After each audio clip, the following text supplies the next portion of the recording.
Ooh, that's a good one there. Meeting adjourned. Meeting commenced. Meeting is in session. Meeting is in session. Like Oh, buddy. Big day, dude. Who does it feel like every week is getting busier, which is a good thing. It's a good thing, and it's showing up in the numbers. And it is certainly showing up in the numbers. Another $5 million week for Quility. So things are rolling, guys. Yeah, man. We are executing. We are rolling the ball the right direction. I think you managers are absolutely killing it out there. There's so many good things going on. I feel like I'm getting just blown up with texts and emails about all this good stuff. And so maybe today, I think, Casey, what we were thinking is it would be a good time to maybe just kind of catch everybody up, give everybody a little peek behind the curtains, a different kind of peek than what we did for the virtual conference. A lot of people have asked. We are going to be having another airing. I don't think we've talked about that with everyone yet. We will have another showing coming up of the virtual conference that we want everyone to rally around. So we're getting details around that. We'll probably release those next week. We're also working on chopping that thing up into about a 7 to 10 minute corporate profile of sorts, something that you guys can use on the recruiting front, because I think even last week, we had like a little minute-long version of it.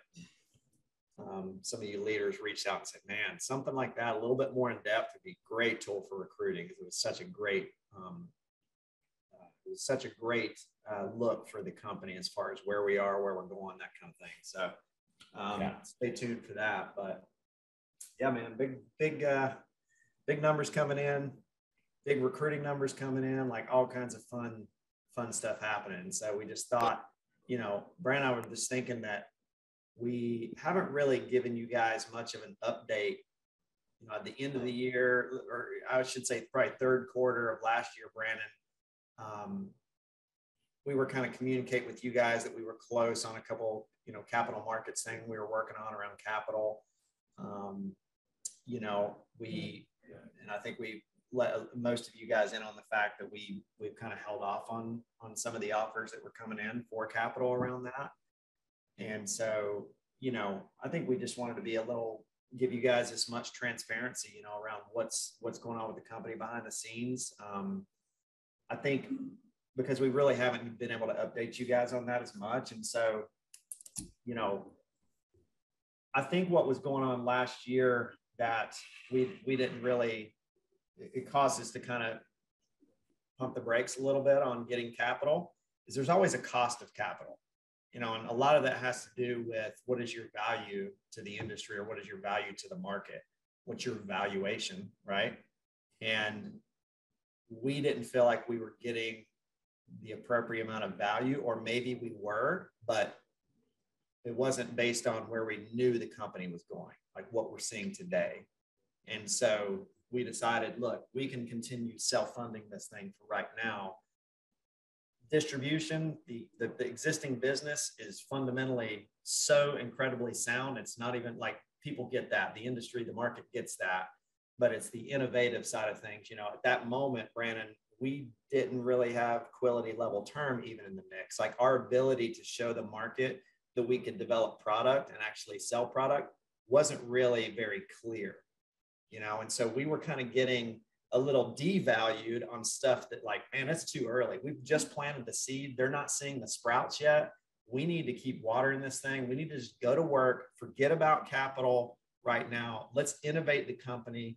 Let's actually water this, fertilize it, and grow something so that the market starts to realize, okay, these guys aren't just a legacy distribution sales channel that is really good and has a really good culture, but they actually can take that distribution, that engine, and put all kinds of good innovation around it and execute on it.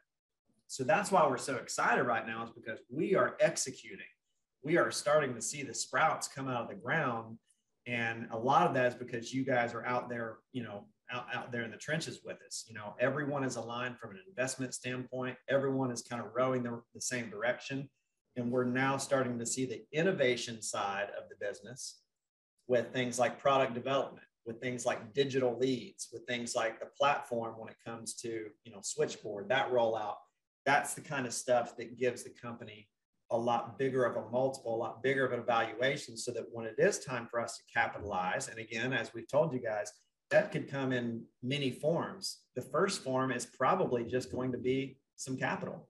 It'll, maybe that we want to grab $25 to $50 million this year, just to continue to invest in innovation and invest in the platform. And so that's kind of where our head is right now. Let's build the company. Let's build the innovation. The capital will come. Myself, Brandon, and Brian have all been self-funding this thing for the last year or two. And we're fine with continuing to do that because we know where we're going as a company. Brandon, anything you kind of want to add to that state of the union as far as capital markets go? No, I think he summed it up perfectly. I mean, I think to be clear, there were, we had, tons of offers last year. And from a valuation standpoint, I think the company continues to grow leaps and bounds year over year. But I think you said it right. Like, capital comes with a cost, and we're not a normal startup. We're not hurting for cash. We're not, in a bad spot where lack of funds is holding us back from accomplishing some pretty major rollouts. And so the more conversations we had, the more it just became clear that, it's just a little early. And I think we're going to maybe always have a sense of that. Like, it's always going to feel maybe just a little early until it should. Yeah, it should. Right. Or else people would be like, well, I don't want to invest in that. You're already peaking.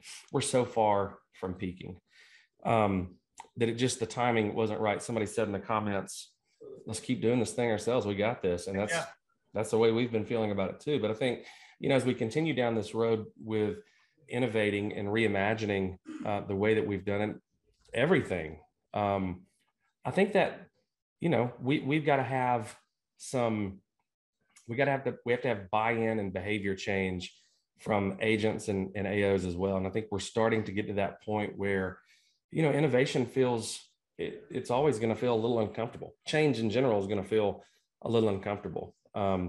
And that's okay, because if we were to continue doing things the way that we've done them, then, where we're going would look completely different, right? And I'll give you the perfect example. When you and I got into the industry in 2002, if my memory is correct, we were paying $10 for a direct mail A-lead. $10. Yeah. And we were buying that from a company that was probably generating $5. Yeah, exactly. They were still making some money on it, right? And if you fast forward to today and you kind of look at, just that segment of marketing, it looks obviously completely different. There is more competition. The cost of doing things is so much higher, everything from postage to paper to you name it, right?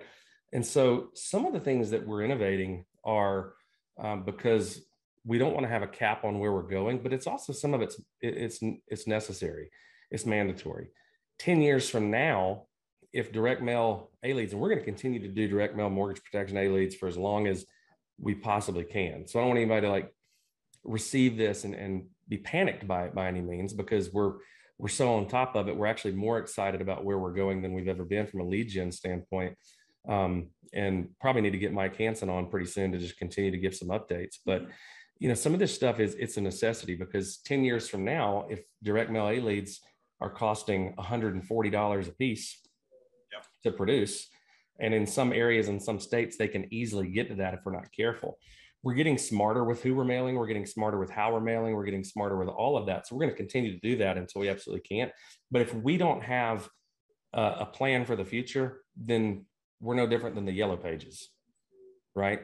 Right. Like, this stuff changes very quickly. And we always use the joke, kind of death by Zamboni. Like, this direct mail piece is, if we weren't on top of that, then it would kind of be like that. It'd be like death by Zamboni. So I think what I'm getting at is, like, with major innovation, in order to kind of to reach the fullest potential, people have to be willing to change their behaviors. And you've heard us talk a lot about speed to lead. You've heard us talk a lot about sales velocity, and you've heard us talk a lot about, switchboard and why those things are coming and what impact they're going to have.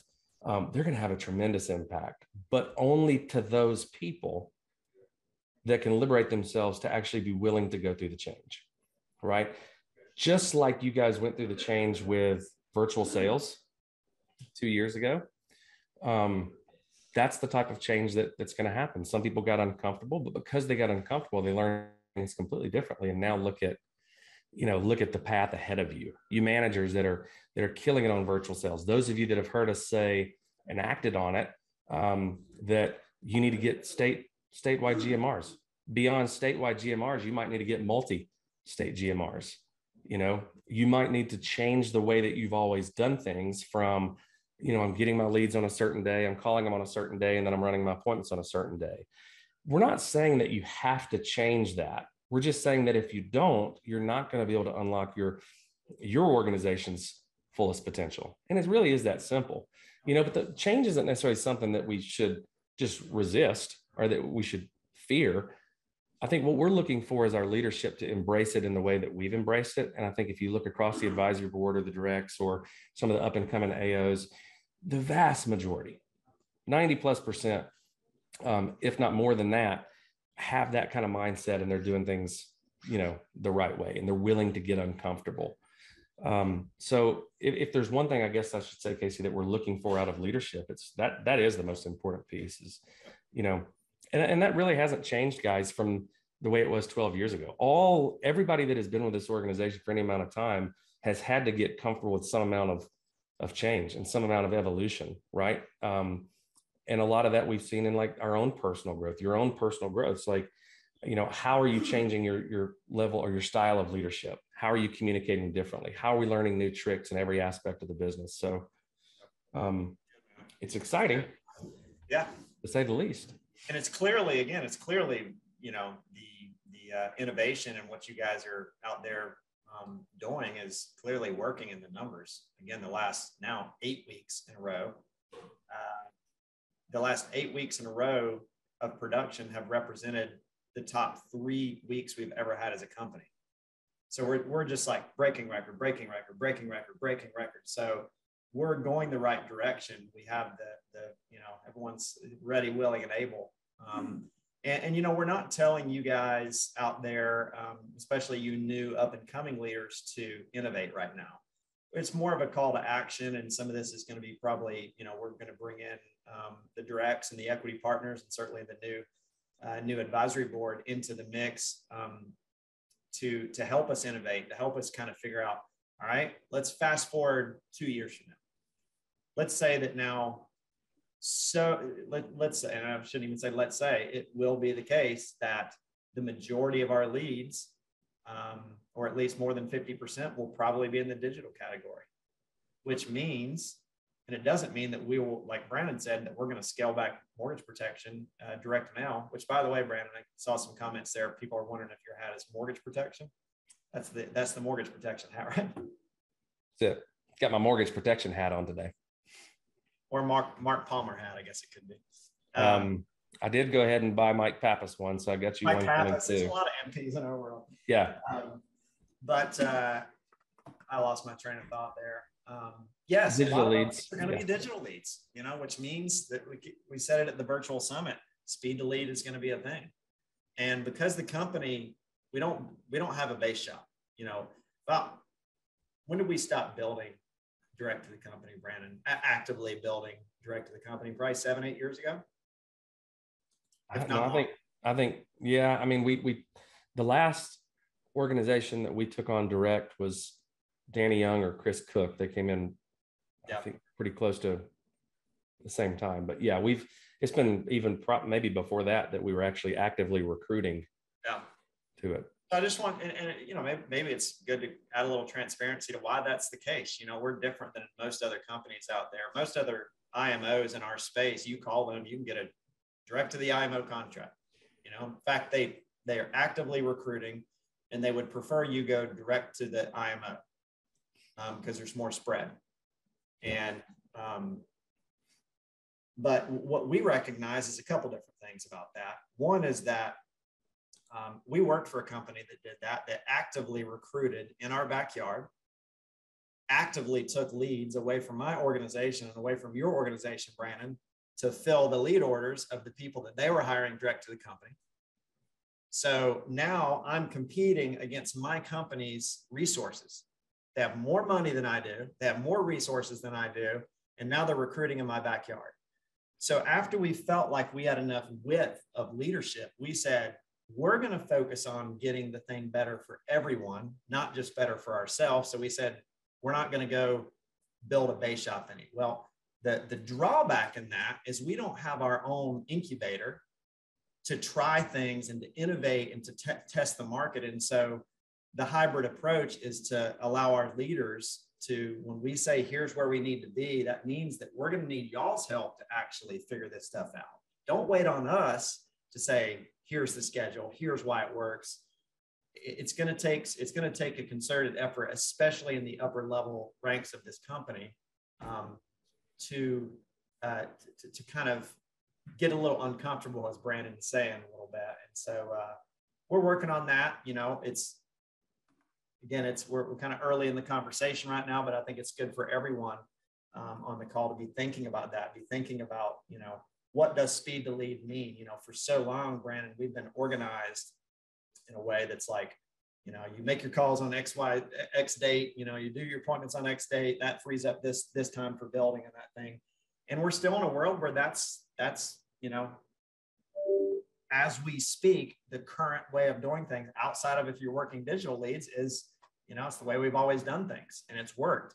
So now we just, you know, we've got to think about 2 years. In 2 years, heck, in a year, when a lot of your leads, a lot of your agents' leads are going to be digital leads. You know, a lot of the products you're going to be working are digital products. DTC, your direct to consumer link is going to be, you know, in your workflow a lot more. You know, we've just got to start. We've got to start being a little bit more flexible as leaders, start trying new things, and start innovating. So, and one of the things that I think will help with that too, because I know hearing that, you know, we're may not be doing as many direct mail leads if cost gets prohibitive. Again, don't take that as a negative. We've said it several times. We're going to do that as long as we can, as long as it makes sense to do that. But with this new innovation with product, for example, you know, we're not creating different versions of products that already exist necessarily. Some of it will be like that. It will be, you know, better, more accurate underwriting. It'll be faster. Some of the things you've seen with query level term as an example, you'll see that with maybe a final expense product or some other products. But, you know, we're also really excited about being extremely innovative on new product lines that we can market to, that there is a need for out there. We've been working a lot behind the scenes on just different segments of the current business that we're already in. If it's had a great call yesterday, for example, on worksite stuff, and that's some stuff that we're working on behind the scenes. And so, you know, we're excited about that because there's so many agents out there that you can recruit that are currently doing worksite benefits that they're not happy, they're not making any money, they don't have good culture, they don't have great products. So we can fill that gap. You know, FE, even though we kind of stepped away from it a little bit, you may see us kind of enter back into it with a different approach. It may look a little differently than anything else that's out there. So there's going to be opportunities for us to create more lead programs, some of it even direct mail, based on the demand for products that honestly don't even exist right now. So that's really exciting. You know, our goal is always going to be about, you know, how do we make your jobs easier? How do we bring more clients to you? How do we get more leads? The leads have to be priced effectively and they have to be worked. They have to be good for those that are working them effectively, that you're getting a great return. So some of the things that we're working on right now may not yield some people as good a return as some direct mail stuff, but then I look at other people and they're like, I'm actually killing it on these. My close ratio has gone up when I've started working these, but I have to work them a certain way. Yeah. Right.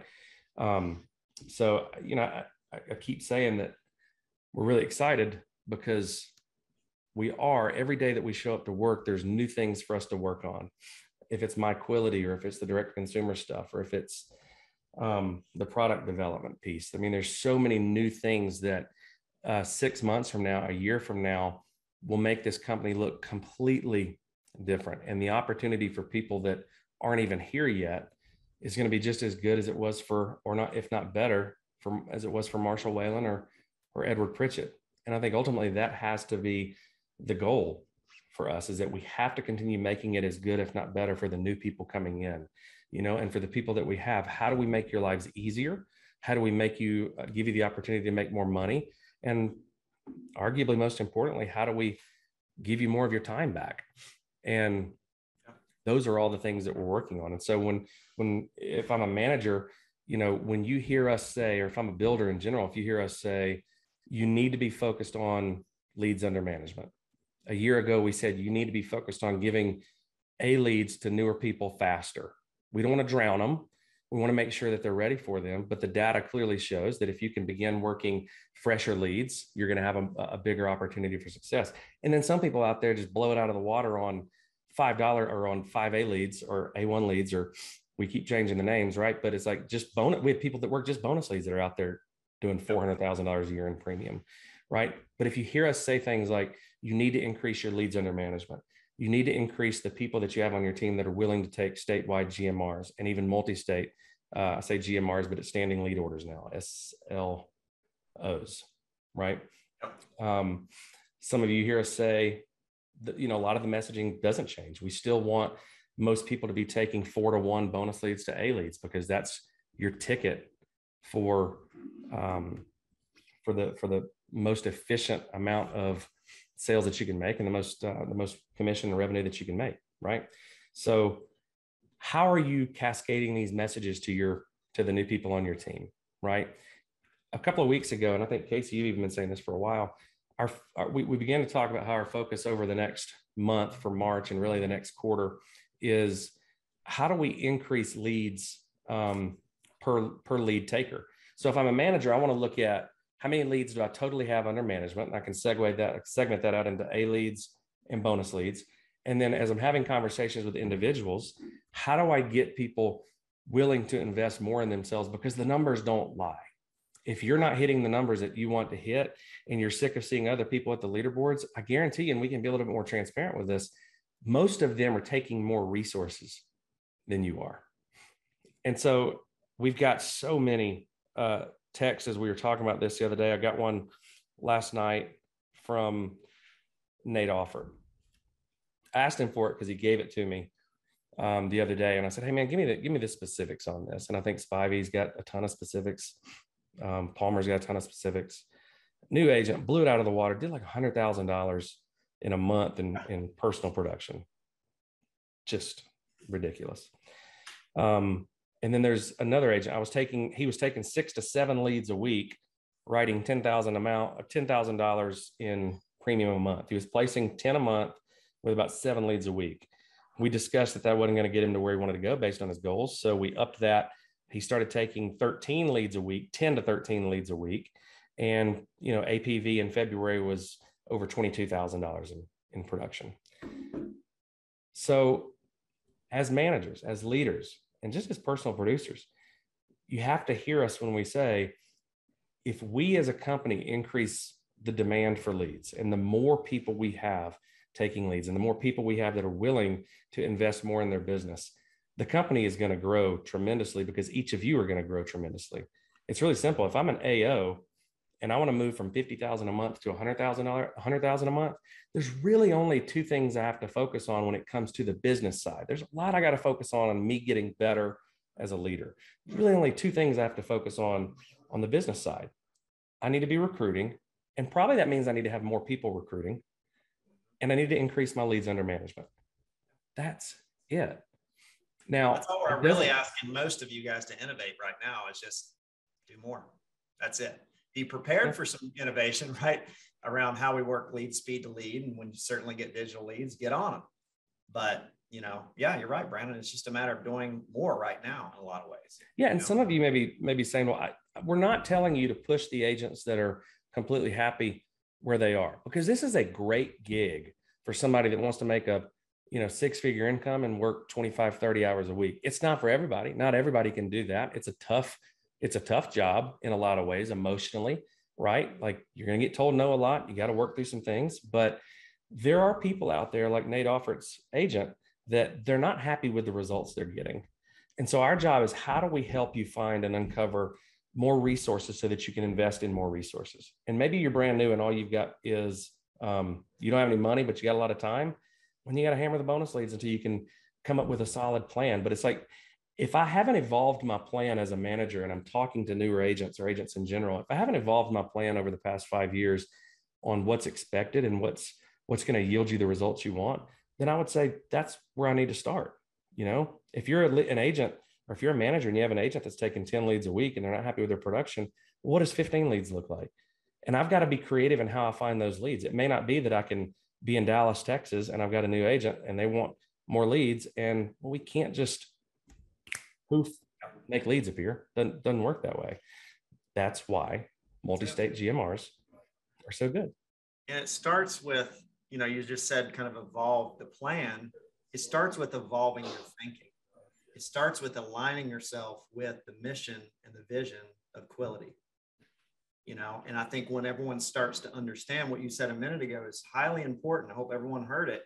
There's a capacity thing. Like, a lot of people say, like, well, why, you know, you guys are so ambitious, you're so motivated, you're so hungry, you're so goal oriented. Like, why are you, you know, where's this fire come from? Well, I think, Brandon, it comes from the fact that we're both competitive. You know, we have competitors that we love to see kind of in our rearview mirror. We love that feeling.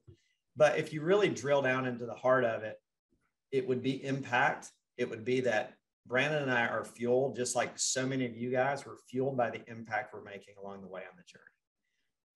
But the other component is that we're fueled by the fact that we have sold something to you guys, and you guys have sold something to your people. And what that sell was, is that you have the opportunity to make founder level money as a business owner within our company. We have fulfilled that promise. There are so many people in our company right now, either on track or over track for making what any one of the founders make in our company, which I don't know of any other company that exists like that. But it can't just stop with that first generation of leaders. Everyone's got to start thinking about capacity. No one can get as big as you are, right? If they do, they flanked you maybe, but for the most part, like, we're all in charge of increasing that lid. And so as a big agency owner in our company, you're selling the same thing. You're bringing people into an opportunity and saying, you're going to have the capacity you need to not just get the results I'm getting when you're this size, but to get the results the founders are getting when you're the company size. In order for that to happen, in order for that statement to always remain true, innovation has to be at the forefront, thinking about the future, thinking about how to raise the lid. And a lot of it is attached to leads, you know, how we actually work leads, the digital lead world. So, you know, I think that's the punchline today. Is just, we wanted to give you guys a little transparency into capital markets, into our journey, what's happening, and to be to kind of prime the leadership for thinking about innovation, thinking about, you know, being flexible. But right now, for most of you guys, it's just a matter of, here's what we need from you. We need you to execute on your 90-day blitz, because so many of you are running that right now. Yep. We need you to work on your leads under management. Make sure that if you got agents out there that know how to work 8 or 10 A leads and some bonus leads and get a certain result, to up the ante, you know, increase that lead under management. Not talking to you brand newbies that haven't figured out how to make a sell yet. I'm talking about you guys who know how to take leads and know how to get production. We are telling you, the data shows us that if you'll invest 20% more, you'll get 30% more. If you'll invest 40% more, you'll get 80% more. It's like, so the compounding effect to it. Yeah. Leads under management, recruiting numbers. Yeah. I've gotten a lot of questions, and I'd like to just answer some of those in the chat. Great stuff. What is a GMR? You don't even need to know anymore, because we're trying to change it to standing lead order. Everything used to be so geographically based that it meant geographic mailing order. So I would pick 2 or 3 counties. Most people don't do that anymore. They may pick 2 or 3 states, but it's standing lead orders. And so when we talk about, another question was, how are we kind of looking at leads under management? This is the easiest way to look at it. How many leads? It's really 2 things. How many total leads am I allocating every week, every month, A leads and bonus leads, and how many agents do I have taking leads? That's why we say you got to work on recruiting and you got to work on your leads under management, right? Because if all I'm doing is growing my leads under management, but I'm not growing my agents or my unique writers, then it's a temporary solution, because that's just the way the business works. Okay. So focus on those two things: leads under management, recruiting numbers. And so another person said, I want leads, but I don't have any in my area. I got it. It's very important that you guys understand that we cannot stock the shelves with leads in anticipation that agents will come and buy. This is not a field of dreams where if we build it, you will come. It would be awesome if it was, and it would be great marketing. We understand that. So we're trying to kind of toe that line to say, here's what we can show you that is available, but we're not going to produce those until an SLO, a standing lead order, is actually submitted. Okay. So if the question was, do we count leads that are just being requested? Like, we want to look at that. We want you to look at your lead demand in your agency. But really, if I'm talking about leads under management, it's just how many leads am I getting out in my team, and how many agents do I have taking them, and how many of those people are doing it the right way, meaning they're taking a 4-to-1 or at least a 3-to-1 ratio of bonus leads to A leads. Okay. Because that's the ticket to profitability. Now, if you've been an agent for a while and you're killing it and you're done working bonus leads, you've done your time, we're not saying that you have to do that. I mean, we have plenty of agents out there that work almost all A leads. They're great at getting referrals. They're great at uncovering other opportunities in the home. And they don't want to work any more bonus leads. You don't have to. We just know that for you, Casey, for what, 8-9 years that you were in the field, that was about the ratio. It was about 30. Maybe as we got 30 bonus leads to 10 A leads, maybe as we got a little closer to kind of pulling back, that would drop to 20 and 10. But that is the formula. And so if you're wanting more leads and you don't see them in your area, I want you to talk with your agency owner, talk with your mentor, and say, hey, I want to up my lead flow. I need to know how to do that. You may have to make that transition to virtual if you haven't done so already, right? Because you are going to be hamstrung a little bit in terms of how you can and where you can work.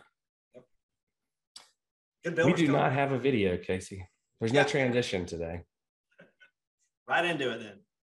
I'm seeing a lot of beards these days, and I've gotten a lot of comments. This is probably the longest this thing's ever been. Looks good. I'm working to get mine like Scott Forehands over there. You see that picture? Yeah. That's a good one. I saw Ryan Miller the other day on a call. He had a good one working. Better beards there. Somebody said that we should have a contest where if the company does X, Y, or Z, like you and I should have to do something crazy. Like maybe you'll have to shave your head and I'll have to have like a handlebar mustache for a couple of weeks or something. I think you should grow a rat tail.